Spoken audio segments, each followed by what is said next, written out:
10 second.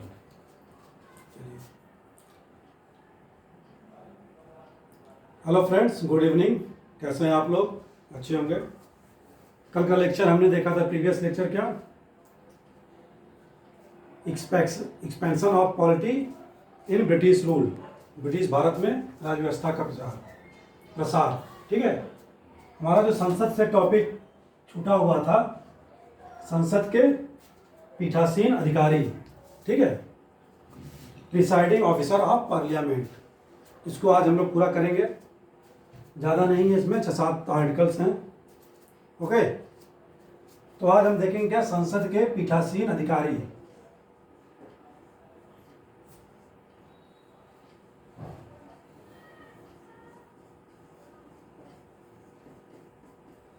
संसद के पीठासीन अधिकारी। ओके,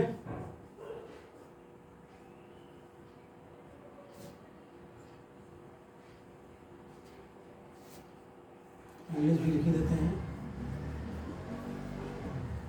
प्रिसाइडिंग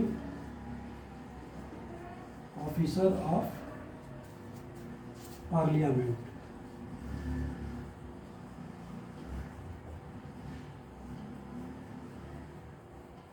ओके, तो आज का जो हमारा टॉपिक है, प्रिसाइडिंग ऑफिसर ऑफ पार्लियामेंट, संसद के पीठासीन अधिकारी, जिनकी जो भारतीय संविधान में, इंडियन कॉन्स्टिट्यूशन में भाग 5 में पार्लियामेंट टॉपिक के तहत दिया गया है। ठीक है, तो इसको आर्टिकल 89 से इसकी शुरुआत होती है। तो देखते हैं हम लोग कि संसद के पीठासीन अधिकारी कौन कौन होते हैं, किसे संसद के पीठासीन अधिकारी कहा जाता है।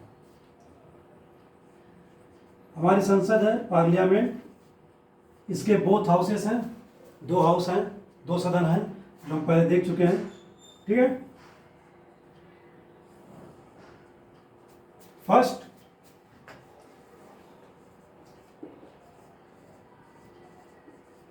राज्यसभा, जिसे उच्च सदन कहते हैं। ठीक है, सेकंड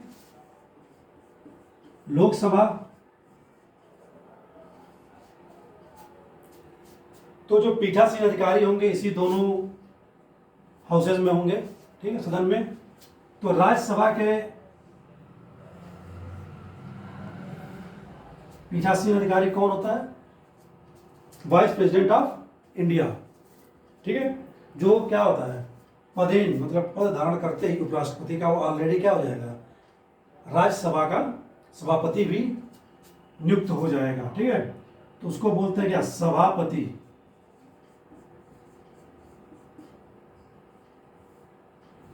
ठीक है, चेयरमैन। ओके, ये कौन होता है? Vice president of India.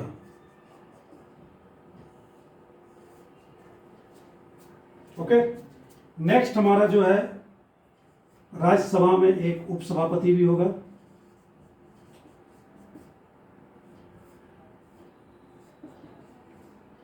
Vice chairman. Okay, अगला जो हाउस है हमारा, जिसे हम निम्न सदन भी कहते हैं, इसमें भी 2 पीठासीन अधिकारी होंगे, जिसे हम क्या कहते हैं, अध्यक्ष।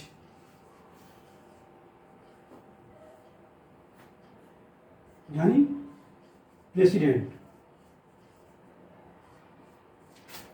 और एक उपाध्यक्ष भी होगा,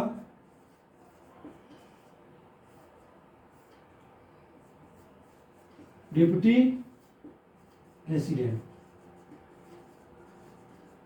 ठीक है, तो ये 4 जो पोस्ट हैं, व्यक्ति हैं, यही क्या कहलाते हैं संसद के हमारे पीठासीन अधिकारी।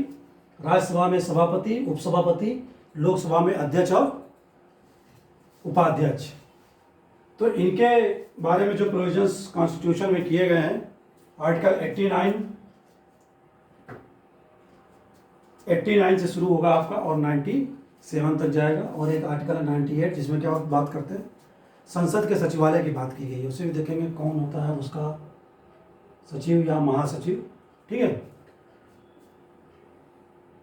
तो ये हो गए हमारे प्रिसाइडिंग ऑफिसर ऑफ पार्लियामेंट। तो जो आर्टिकल शुरू होता है इनसे रिलेटेड, आर्टिकल 89, ठीक है, आर्टिकल 89। आर्टिकल 89 किसकी बात करता है? अपर हाउस यानी राज्यसभा की सभापति / उपसभापति के निर्वाचन की ये बात करता है, ठीक है। आर्टिकल 89 सभापति / उपसभापति के निर्वाचन की बात करता है। तो सभापति के निर्वाचन तो हालांकि राज्यसभा में नहीं किया जाएगा, क्योंकि वो तो पदेन सभापति होता है, कौन? उपराष्ट्रपति। ओके, उपसभापति मेनली निर्वाचन की बात है 89। तो इसका जो फर्स्ट आर्टिकल क्या कहता है, फर्स्ट प्रोविजन जो कहता है कि उपराष्ट्रपति राज्यसभा का पदेन सभापति होगा, ठीक है। इसमें निर्वाचन की कोई बात ही नहीं है। सभापति के लिए बात करते हैं हम किसके? वाइस चेयरमैन के इलेक्शन के लिए। तो वाइस चेयरमैन का इलेक्शन कैसे होता है? राज्यसभा के जितने भी सदस्य हैं, ठीक है, वह अपने में से ही क्या करेंगे? उपसभापति चुनते हैं, ठीक है। ये दो प्रोविजन जो कि है आर्टिकल 89 में, कि फर्स्ट तो हो गया कि उपराष्ट्रपति राज्यसभा का पदेन सभापति होगा, और सेकंड प्रोविजन कि राज्यसभा के सदस्य अपने में से ही एक उपसभापति चुनेंगे, ठीक है। तो ये हो गया इनके निर्वाचन से संबंधित आर्टिकल 89।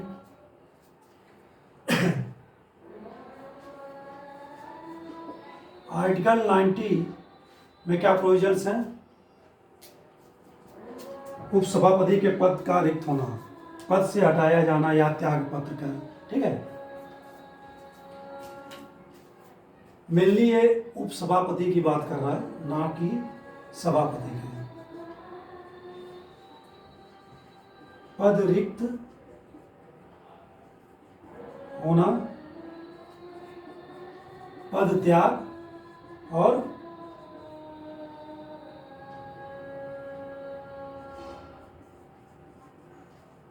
पद से हटाया जाना, या तीन कंडीशन की बात की गई। पद रिक्त कब होगा, पद त्याग कब करेगा, और उसे पद से कैसे हटाया जाएगा। तो फर्स्ट क्या है कि उपसभापति से रिलेटेड, वाइस चेयरमैन से रिलेटेड पद रिक्त होना, वैकेंट कब होगा उसका? जब वह राज्यसभा का सदस्य ही ना रह जाए, ठीक है। जब वाइस चेयरमैन राज्यसभा का सदस्य नहीं रह जाएगा, मेंबर नहीं रह जाएगा, तो जो पहली कंडीशन क्या है, पद रिक्त होना, तो उसका पद क्या होगा? रिक्त माना जाएगा, वैकेंट माना जाएगा, ठीक है। सेकंड जो है पद त्याग। पद त्याग मतलब पद का त्याग कौन करेगा? वह स्वयं करेगा। कैसे करेगा? इस्तीफा देकर, ठीक है, या वह स्वयं क्या करे? रिजाइन कर दे, ठीक है। वह स्वयं रिजाइन कर दे तो उसका पद क्या होगा? रिक्त माना जाएगा, और ऐसी कंडीशन में वो मेंबर तो रहेगा राज्यसभा का, ठीक है। थर्ड पॉइंट क्या है? पद से हटाया जाना। उसको पद से कैसे हटाया जा सकता है? उपसभापति को जो राज्यसभा के सदस्य हैं, मेंबर्स हैं, अपने उपस्थित और मतदान करने वाले सदस्यों द्वारा बहुमत से क्या किया जाएगा? उसको पद से हटाया जाएगा, ठीक है। बहुमत से वो उसे पद से क्या करेंगे? हटाएंगे, ओके। तो ये तीन कंडीशन है आर्टिकल 90 में, उपसभापति के पद रिक्त होना, पद त्याग और पद से हटाया जाना से संबंधित, ओके। हालांकि पद से हटाने से उसे नोटिस देनी पड़ेगी 14 दिन पूर्व। 14 दिन पूर्व की नोटिस उसको देने के बाद ही ऐसा मोशन राज्यसभा में लाया जा सकता है, ठीक है। नेक्स्ट हमारा जो आर्टिकल है, आर्टिकल 89, 90 और 91। 91 जो कहता है, आर्टिकल में क्या प्रोविजन है?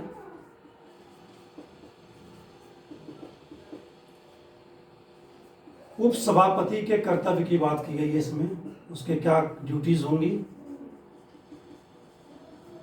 और ये ड्यूटीज कब होंगी? जब सभापति ना हो। सभापति के ना होने पर, ठीक है। ड्यूटीज कब होंगी? जब सभापति नहीं होगा, तभी तो अपने उसके कर्तव्यों की बात की गई है, उसके, ठीक है, कर्तव्य पालन की बात की गई है। जब सभापति नहीं रहेगा तो क्या होगा? उप सभापति सभापति के कार्य करता है। ओके, नेक्स्ट, फर्स्ट प्रोविजन क्या है? जब सभापति ना हो तो उसके पद के कर्तव्यों का पालन कौन करेगा? उप सभापति करेगा।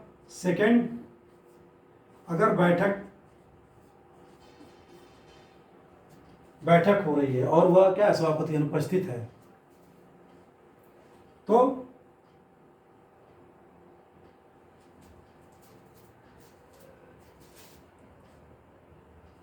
राज्यसभा के नियमों के तहत क्या होगा? एक लिस्ट है जिसमें कितने सदस्य हैं, लिस्ट दी गई है राज्यसभा के, शायद 14, लोकसभा में 10। उस लिस्ट, जो राज्यसभा के नियमों के तहत जो नामित व्यक्ति हैं, आई थिंक 14 हैं, अगर इसमें मिस्टेक हो तो आप लोग देख लीजिएगा बुक्स में। 14 मेंबर्स हैं, उसमें से नामित कोई व्यक्ति क्या है, बैठक में उप सभापति का पद क्या करेगा? धारण करेगा, उसी कर्तव्यों का पालन करेगा। इस आर्टिकल में क्या बात करेगी? सभापति के न होने पर क्या है, उप सभापति कार्य करेगा। और अगर उप सभापति भी नहीं है तो, दोनों नहीं है तो राष्ट्रपति द्वारा कोई व्यक्ति नामित किया जाता है, ठीक है। तो राष्ट्रपति ही नामित करेगा। क्यों? क्योंकि राष्ट्रपति भी क्या है, संसद का सदस्य नहीं है, एक भाग है।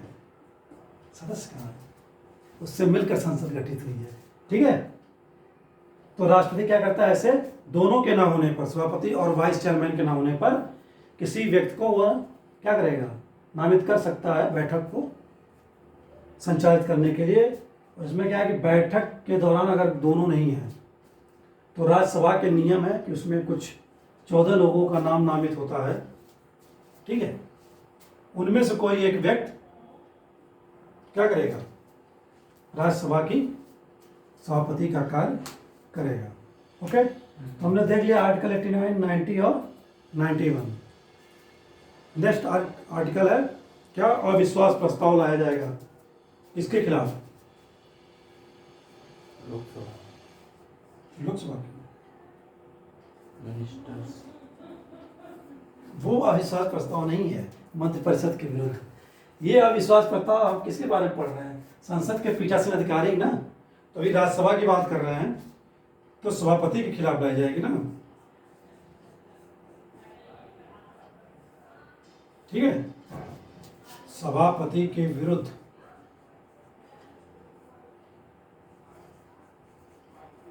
अविश्वास,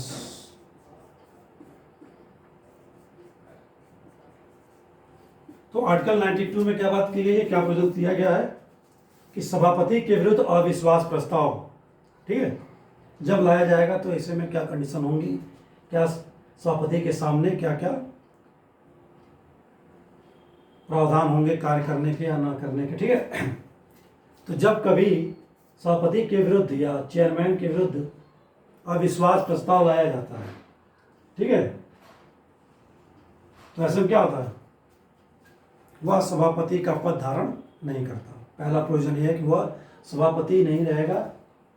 ओके, ठीक है। 92, पीठासीन क्या होगा? नहीं होगा, चेयर नहीं करेगा राज्यसभा को। फर्स्ट पोजीशन पीठासीन या चेयर नहीं करेगा, ठीक है।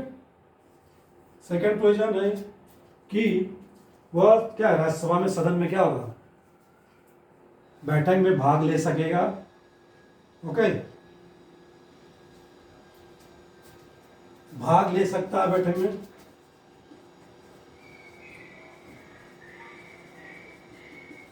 बैठक में भाग ले सकेगा, लेकिन अपने पक्ष में क्या है,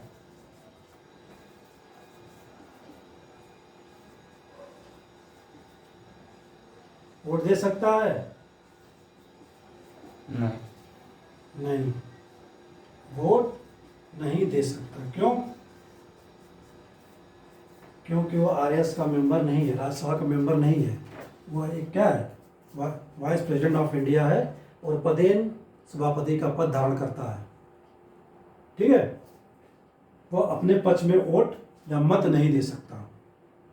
तो ये दो प्रोविजन जो थे आर्टिकल 92 में, जब सभापति के विरुद्ध अविश्वास प्रस्ताव लाया जाएगा तो ये दो प्रोविजन उसके बारे में बता दें। ठीक है, कि वो पीठासीन नहीं रहेगा लेकिन बैठक में भाग ले सकता है और अपने पक्ष में वोट नहीं दे सकता।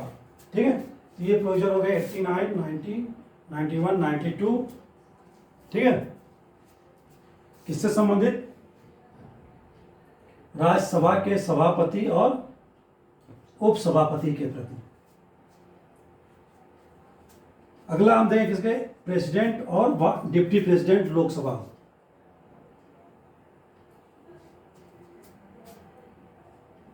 तो इनकी बात कहाँ की गई है? Next article 93। वही प्रोसेस चलेगा। सभापति उपसभापति का निर्वाचन, वहां तो सभापति का निर्वाचन नहीं हो रहा था राज्यसभा में, लेकिन यहां दोनों का निर्वाचन किया जाएगा। ठीक है, अध्यक्ष / उपाध्यक्ष का निर्वाचन फर्स्ट। तो आर्टिकल 93 में जो प्रोविजंस किए गए हैं प्रेसिडेंट और वाइस प्रेसिडेंट के इलेक्शन से संबंधित। ठीक है, तो फर्स्ट पार्ट इसका जो है प्रोविजन क्या कहता है? फर्स्ट, कि लोकसभा के सदस्य, ठीक है, अपने में से ही क्या करते हैं? अध्यक्ष और उपाध्यक्ष का क्या करते हैं? चुनते हैं। ठीक है, अपने में से ही अध्यक्ष और उपाध्यक्ष का चुनते हैं। ठीक है, हालांकि ये डिसाइड कौन करता है कि अध्यक्ष कौन बनेगा? जो मेजॉरिटी में पार्टी होती है उसी का मेंबर्स होता है। ठीक है, बाकी और सदस्य जो मेजॉरिटी में नहीं, अलग पार्टी के हैं, अलग अलग पार्टी के हैं, वो तो डिसाइड नहीं कर सकते। जो पार्टी मेजॉरिटी में आती है लोकसभा में, बहुमत में आती है, उसी दल का, सत्ताधारी दल का क्या होता है? प्रेसिडेंट होता है। हालांकि वाइस प्रेसिडेंट अन्य सहयोगी दलों को, पार्टियों के सदस्य को भी दिया जा सकता है। ऐसा गठबंधन होता है लोगों पार्टियों के बीच।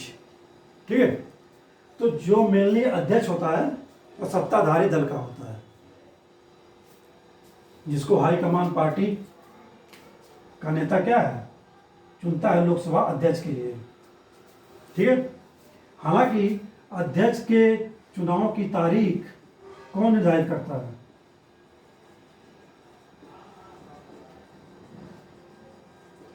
किसके द्वारा? किस व्यक्ति द्वारा? राष्ट्रपति।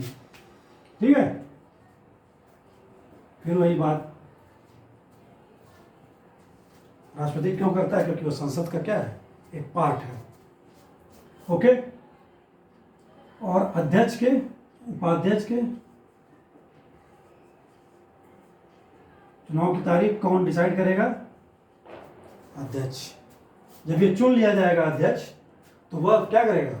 वह एक तारीख तय करेगा उपाध्यक्ष को चुनने के लिए, तब जाकर लोकसभा के जितने मेंबर्स हैं अपना मत उसके पक्ष या विपक्ष में देंगे। ठीक है, एलियस क्या? अध्यक्ष, लोकसभा अध्यक्ष। ठीक है, कंफर्म? ओके, तो लोकसभा के जो मेंबर्स हैं अपने में से ही अध्यक्ष और उपाध्यक्ष चुनते हैं, और अध्यक्ष के चुनाव की तारीख राष्ट्रपति, और उपाध्यक्ष के चुनाव की तारीख कौन फिक्स करता है? उपाध्यक्ष। तो ये हो गया इनके निर्वाचन से संबंधित प्रोविजन। Next article 94। ठीक है, 94 क्या कहता है? सेम चीज, यहाँ उपसभापति की बात हो रही थी, सॉरी यहाँ पे पद रिक्त होना, पद त्याग और पद से हटाया जाना। ठीक है, यहाँ दोनों की बात की जाएगी, क्यों? क्योंकि दोनों को लोकसभा हाउस द्वारा क्या किया गया है? चुना गया है। ठीक है, सेम प्रोसेस इनके लिए हो गया, अध्यक्ष ऑब्लिक उपाध्यक्ष का पद रिक्त, पद त्याग और पद से हटाया जाना। ठीक है, इसमें जो पहला कंडीशन है पद रिक्त, इनका पद रिक्त कब हो जाएगा? जैसा कि हमने राज्यसभा में देखा था कि उपसभापति जब क्या रहे, राज्यसभा का मेंबर न रह जाए, तब उसका पद रिक्त होगा। सेम कंडीशन यहां पर है, जब अध्यक्ष और उपाध्यक्ष क्या हो, दोनों एलएस के सदस्य न रह जाए। ठीक है, ये कंडीशन है। हालांकि एक बार चुने गया तो 5 साल तक रहेंगे ही। अगले चुनाव में कोई और पार्टी जीत के आती है, वही पार्टी जीत के आती है, कोई और मेंबर बनेगा, तब इनका पद रिक्त हो सकता है। ठीक है, 5 साल बाद भी। ये हो गया फर्स्ट कंडीशन कि जब वो दोनों लोकसभा के सदस्य न रह जाएं, मेंबर ऑफ लोकसभा न रह जाएं। ठीक है, सेकंड कंडीशन ये है पद त्याग की। पद त्याग किसको करेंगे? ये पद त्याग मतलब रिजाइन किसको देंगे? इस्तीफा किसको देंगे? राष्ट्रपति। नहीं, अध्यक्ष उपाध्यक्ष को और उपाध्यक्ष अध्यक्ष को संबोधित और हस्ताक्षरित लेख द्वारा क्या करते हैं? पद त्यागते हैं। यहां राष्ट्रपति का कॉन्सेप्ट नहीं है, ये एक दूसरे को क्या है, रेजिग्नेशन लेटर अपना देते हैं। ठीक है, ये भी एक अनोखी प्रणाली है। ओके, तो अध्यक्ष उपाध्यक्ष को और उपाध्यक्ष अध्यक्ष को अपना इस्तीफा संबोधित और हस्ताक्षरित लेख द्वारा क्या करता है? त्याग सकता है। ऐसा प्रोविजन किसमें किया गया है? आर्टिकल 94 में। ओके, बाकी जो थर्ड प्रोविजन है, सेम बहुमत की बात की थी हमने। इनको पद से कब हटाया जाएगा? दोनों को जब लोकसभा में क्या हो, बहुमत से, बहुमत पास करके। ठीक है, तो लोकसभा अध्यक्ष और उपाध्यक्ष को क्या है, लोकसभा के सदस्य अपने में से क्या करेंगे? अपने में से क्या, सॉरी, अपने उपस्थित और मतदान करके बहुमत से क्या है, लोकसभा अध्यक्ष और उपाध्यक्ष को हटा सकते हैं। हालांकि ऐसा मोशन लाने से 14 दिन पूर्व क्या है, उनको सूचना देनी पड़ेगी। 14 दिन पूर्व क्या है, सूचना देना अनिवार्य है। ठीक है, और जब ऐसा संकल्प लाया जाएगा, मोशन लाया जाएगा, ठीक है, बहुमत से हटाना होगा, तो क्या किया जाएगा? जो मोशन है 50 सदस्यों द्वारा क्या होना चाहिए? समर्थित। समर्थित मतलब हस्ताक्षरित होना चाहिए। 50 सदस्यों द्वारा क्या है, वह मोशन हस्ताक्षरित होना चाहिए। ठीक है, जब बहुमत से इनको अध्यक्ष या उपाध्यक्ष को हटाना होता है। तो ये हो गया हमारा आर्टिकल 94, अध्यक्ष उपाध्यक्ष पद रिक्त, पद त्याग और पद से हटाया जाना। ठीक है, नेक्स्ट आर्टिकल हमारा जो है 94 हो गया, 93, 94।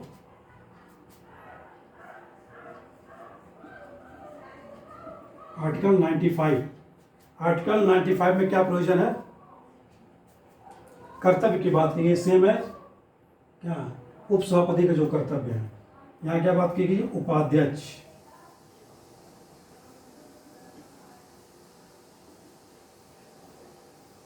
उपाध्यक्ष के कर्तव्य की बात की गई है आर्टिकल 95 में। तो उपाध्यक्ष का क्या की, उपाध्यक्ष का कर्तव्य क्या है, कब होगा? जब अध्यक्ष का पद खाली हो, जब अध्यक्ष का पद ना हो। ठीक है, या वो अध्यक्ष में उपस्थित ना हो, तो ऐसे कंडीशन में क्या होगा? अध्यक्ष का पद कौन संभालेगा? उपाध्यक्ष। ठीक है, और उपाध्यक्ष भी अनुपस्थित है तो सेम जो हमने देखा था राज, यहाँ पर क्या कि राष्ट्रपति द्वारा नामित व्यक्त करेगा। और अगर बैठक में अनुपस्थित हैं, ठीक, बैठक चल रही है या बैठक में अनुपस्थित हैं, तब सेम वहाँ जो राज्यसभा के नियमों के तहत जो नामित 14 नाम थे, 14 नेम जो सुझाए जाते हैं कि ये लोग, इनके न रहने पे ये लोग, क्रम वाइज होता है वो 1 2 3, इनके न रहने पे क्या है, अगला वाला व्यक्ति क्या है, सभापति का कार्य करता है या अध्यक्ष का कार्य करता है। तो बैठक में अगर दोनों अनुपस्थित हैं तो लोकसभा के नियमों के अनुसार जो नामित व्यक्ति होगा वह क्या है, लोकसभा के कार्य संचालन करेगा या अध्यक्ष का पद धारण करेगा। उसमें कितने लोगों का नाम होता है लोकसभा में, 10, ठीक है, 10 लोगों का नाम सुझाया गया रहता है, 1 2 3 4, इनके न रहने पे बारी बारी क्या है, वो अध्यक्ष पद संभाल सकते हैं या लोकसभा का कार्य संचालन करते हैं, ठीक है। तो ये दो प्रोविजन मेनली 95 में किए गए थे, किया गया है इंडियन कॉन्स्टिट्यूशन में, ठीक है। अब हमारे जो आर्टिकल कौन सा है, आर्टिकल 96, ये बात करता है किसकी, अविश्वास प्रस्ताव की, ठीक है।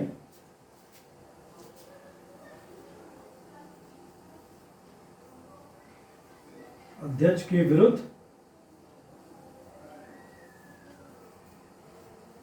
अविश्वास प्रस्ताव, ओके।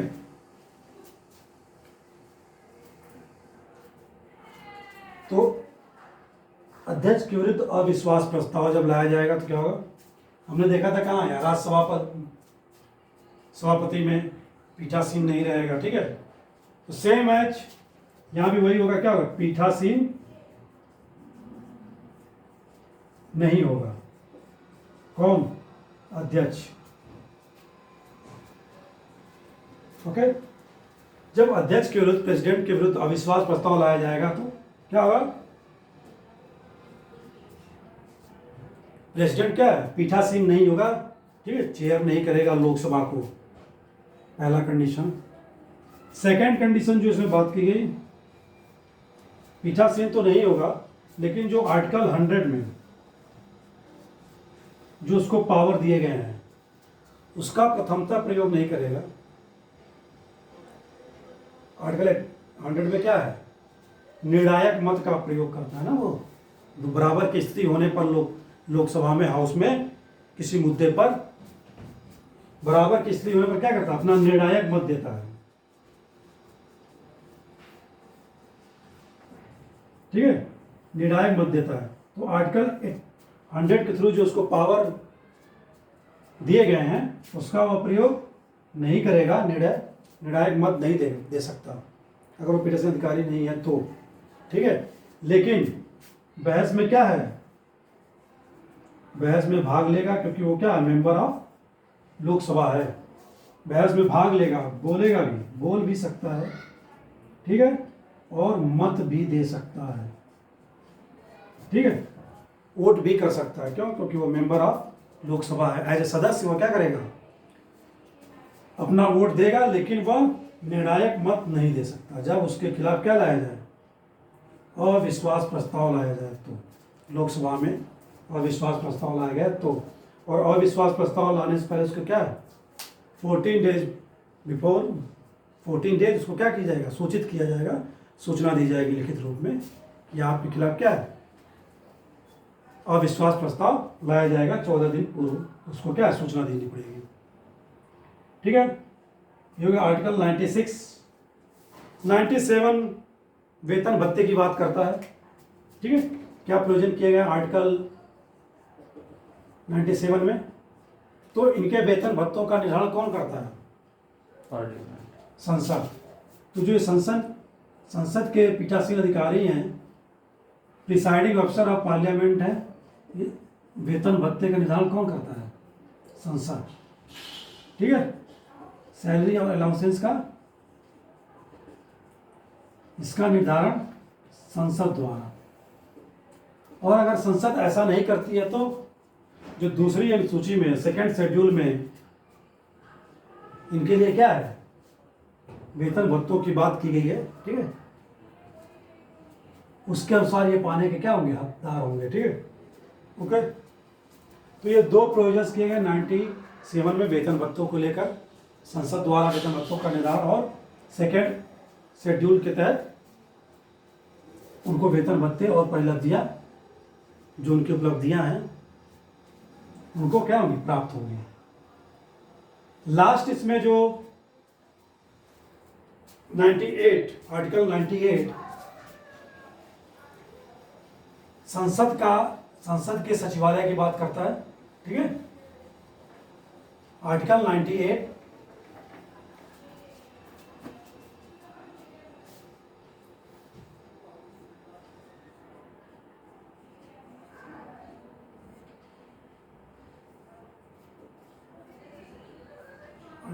आर्टिकल 98 में क्या प्रोविजन है, संसद का सचिवालय।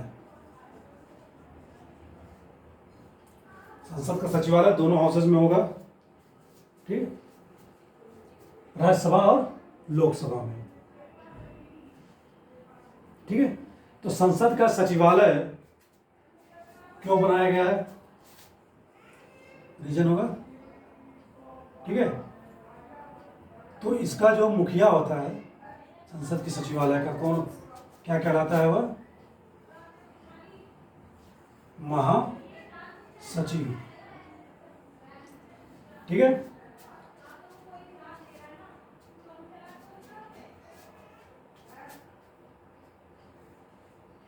तो ये महासचिव पद किसे दिया जाता है, को किसे बनाया जाता है महासचिव, संसद का महासचिव, लोकसभा स्पीकर नहीं है, बनाया जाता है। लोकसभा स्पीकर कहाँ बनाया जाएगा, सेक्रेटरी, कौन सा सेक्रेटरी, देखिए, हालांकि इसकी जो नियुक्ति है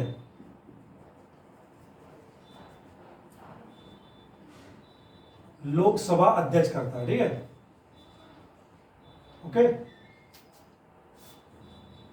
और यह एक सिविल सेवक होता है,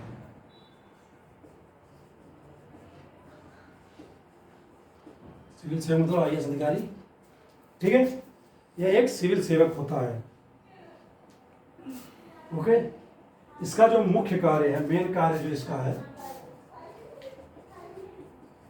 क्या मेन कार्य, जो पीठासीन अधिकारी हैं उनको सलाह देना,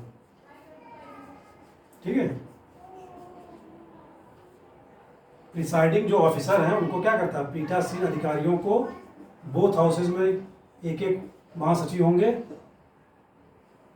वो क्या करेंगे, अपने अपने अधिकारियों को क्या करेंगे, सलाह देते हैं। मुख्य कार्य क्या है इसका, सलाह देना, ठीक है। फोर्थ पॉइंट, इसका जो पद है कैबिनेट सेक्रेटरी के पद के बराबर होता है, ठीक है। जो कैबिनेट का सचिव होगा, कैबिनेट सेक्रेटरी के पद के बराबर इसकी पोस्ट होती है, ठीक है। तो ये हो गया हमारा संसद के सचिवालय महासचिव के बारे में, ठीक है, कौन नियुक्ति करता है, कौन होता है, क्या काम है और इसका पद किसके बराबर है, ठीक है। तो हमने आज के लेक्चर में देख लिया क्या, संसद के पीठासीन अधिकारी, प्रिसाइडिंग ऑफिसर ऑफ पार्लियामेंट, और सारे आर्टिकल डिस्कस किए हमने, हालांकि कुछ छूटा तो नहीं है इसमें, ठीक है। तो आज के हमारे लेक्चर का यही एंड होता है। आगे कल हम देखेंगे क्या, उपराष्ट्रपति नहीं हुआ अभी, उपराष्ट्रपति, वाइस प्रेसिडेंट ऑफ इंडिया, ठीक है। तो आज क्लास का एंड होता है यहीं पे। नमस्कार, आदाब।